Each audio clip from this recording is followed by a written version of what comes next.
സൗദിയിൽ ജനസംഖ്യയിൽ വൻ വർധനവ് രേഖപ്പെടുത്തി. കഴിഞ്ഞ വർഷം രാജ്യത്തെ ജനസംഖ്യ 3.5 കോടി പിന്നിട്ടതായി ഗസ്റ്റാറ്റ് പുറത്തുവിട്ട കണക്കുകൾ സൂചിപ്പിക്കുന്നു.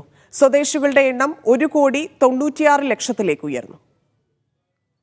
Saudi general authority four statistics ആണ് കണക്കുകൾ പുറത്തുവിട്ടത്. 2024 പകുതിയോടെ രാജ്യത്തെ മൊത്തം ജനസംഖ്യ 3,53,00,000 കണക്കുകൾ സൂചിപ്പിക്കുന്നു. ഇത് മുൻവർഷത്തെ ഇതേ കാലയളവിനെ അപേക്ഷിച്ച് 4.7% കൂടുതലാണ്.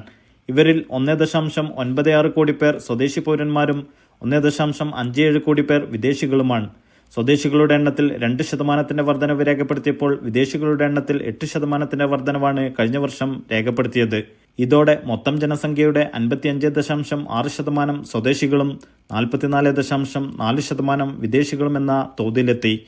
ജനനനിരക്ക് മൊത്തം ജനസംഖ്യയിൽ ഓരോ 1000 സ്ത്രീകൾക്കും 2 എന്ന തോതിലും സ്വദേശികൾക്കിടയിൽ 2.7 എന്ന തോതിലുമാണെന്നും റിപ്പോർട്ട് വ്യക്തമാക്കുന്നു.